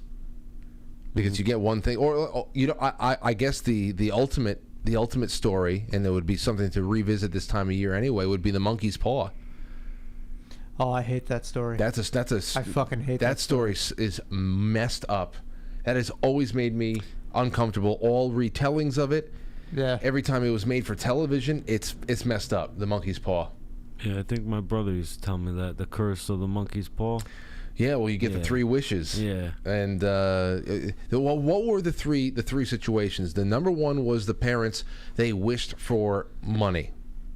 Right. Then they realized that the money was coming to them in the form of a settlement because their son got mangled at the factory. Right. Okay. Then they wished for their son to come back. And for their son to come back, it was just that he was coming back to life as he was right now. So he was undead, and he was zombified, and he was mangled. And then as the final curse to this entire thing, they had to wish him dead again. That was the 3 wishes they had, the monkey's paw. Talk about the devil being in the details. That is a horrific story, and it always creeped me out. Definitely. Yes, indeed. Let's see here. Okay, so we have a couple of minutes left. Not enough minutes for any not enough minutes for any calls, unfortunately. I just saw one last headline over here. Apple releases new AirPods that come with one already lost for you. Oh, that's right. It's true. Oh, to drown out Justice Jackson, Clarence Thomas resorts to wearing noise-canceling headphones. Good for him. Good for him. Now, here is what I want to bring up. How to escape after being buried alive in a coffin. Yeah. Now, keep this in mind. It's pretty common. It happens more than you think. It sounds like it does, or at least it did back then. That's why they had to install all those bells. Yeah, sometimes they would also install pipes down into the casket too, so if you'd wake up, you'd be able to breathe. The pipes and the bells to let somebody know at the graveyard, hey, listen, they made a mistake. But listen to this. Take both. I know. I give me both. Well, it doesn't matter. They're gonna make sure. Yeah, we're gonna be embalmed. Well, maybe you will. I'll be burned half to death. I don't know. I don't want it half to death. Listen, just burn me half to death, and then burn me half to death. Throw me in the garbage. Throw me in the garbage pail. And let me suffer my way to the other half. Okay, you ready? It can happen to anyone. People bury a person alive to scare them or to get rid of them. Scare them. In this situation, rely only on yourself. So here's step 1. Do not waste oxygen. Now, this is where I would die automatically. Do not waste oxygen. In a classic coffin, there's only enough oxygen for about an hour, maybe 2. Inhale deeply, exhale slowly. Once inhaled, do not swallow or you will start to hyperventilate. I'm going to be so hyperventilate, it's over. How does he know how much air is in the casket? All right, okay. What is he, a fucking scientist? He measures the fucking air? Okay, but then what's the next step? All right, so now you know what your time is. Okay. You have your time. Now you shake up the lid. Yep. With your hands. You have to shake up the lid with your hands. In some cheap, low-quality coffins, you will be able to even make a hole with an engagement ring or a belt buckle. Cross your arms. This is step 3 now. Cross your arms over your chest, holding onto your shoulders with your hands, and pull your shirt that you have on upward. You have to pull your shirt off upward and tie it in a knot above your head, like so. Now here's the knot. So there's your head covered in the shirt, and you have to tie it in a knot so nothing comes in over the top. So you have your jacket over your head in the coffin. Who wrote this, Houdini? It's from Science, or it's some science something. Listen, science did this, okay? Now, what does this do?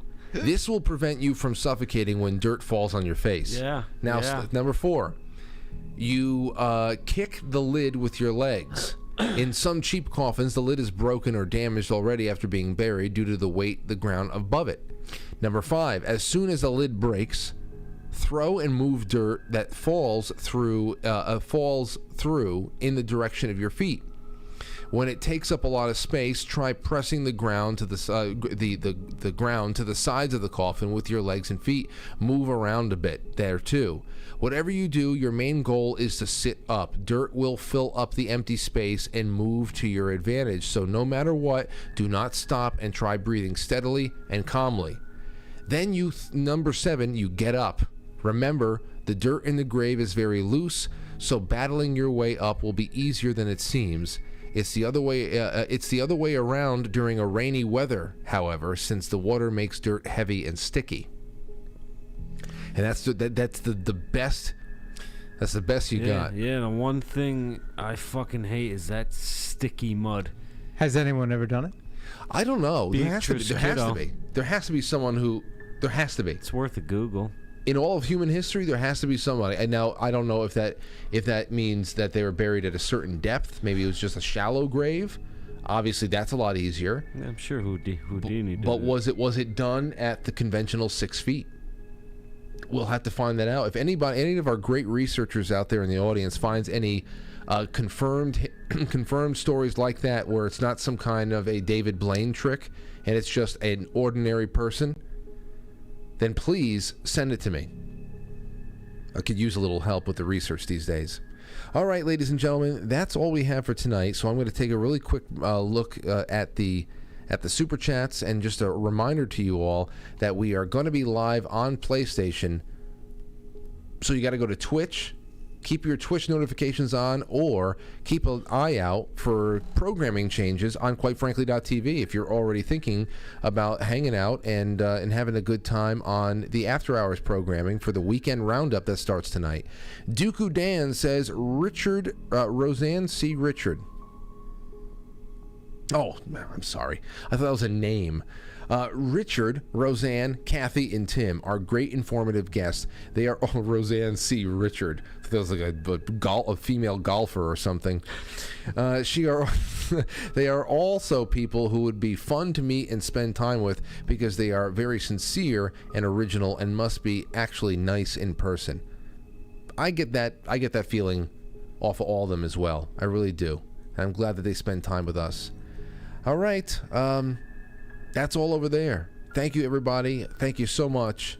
Let me make sure I didn't miss anything on Rockfin. Here's a few. Ready? Live Free or Die 1776. So happy to hear that you're making the rounds on social media, Frank. It'll be awesome if you can get James O'Keefe, Darren Beatty, and or Anomaly.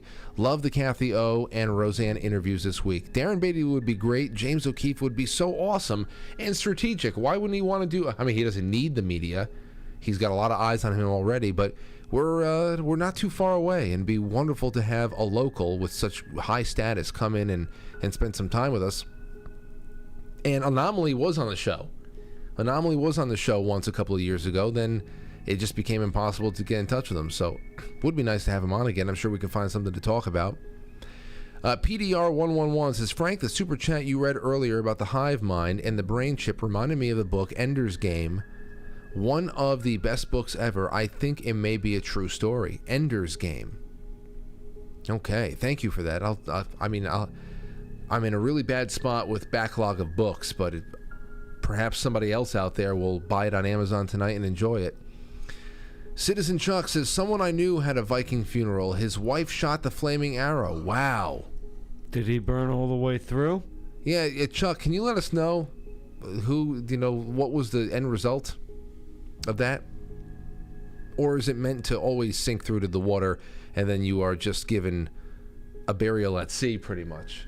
But then you'd have to be weighted down. I don't want to be buried at sea. I know. That's something that I hate. I hate the thought of. Just Josie, I liked hearing you say my name. Well, there you go, Josie. Enjoy it. Take that with you into the weekend and enjoy it. Thank you. B-Tech Vendetta. Frank, it sure would be cool if Roseanne would just pop in like Kathy did the other night if she had insights. I told her she's always welcome. But she's a busy woman still, and I don't know how. We'll see. But she knows she's always welcome. Thank you, Curious Patriot. And one more from B-Tech Vendetta. You hit me in the head with one of those Curious Patriots. So here, back at you. Oh, they're having a cookie fight now again. I appreciate you all. We are unleashing the scratching over there on Foxhole, and we're saying good night. So thank you, guys and gals. Remember, go and enjoy yourself on quitefrankly.tv. And if you are not a fan of Twitch, that's all you have to do, because I'm sure that whatever we do on PlayStation later on with our Friday the 13th stream will be dropped right into your lap in real time. Although the chat room we will have available to us will be the Twitch chat room. Maybe I'll bring up the Foxhole too, so I can see both. But anyway, we'll see you later on. And thank you for everything. We actually have a new Halloween credits that I think you're going to like. So please, ladies and gentlemen, enjoy that, and we'll see you soon. Thanks, Anthony, and thanks, Matt, for hanging out with me. Thank you, Francis. All right. Good night, guys. Bye-bye. Be good. You know what word comes to mind when you think of that? Pathetic. I'll catch you on the flip side.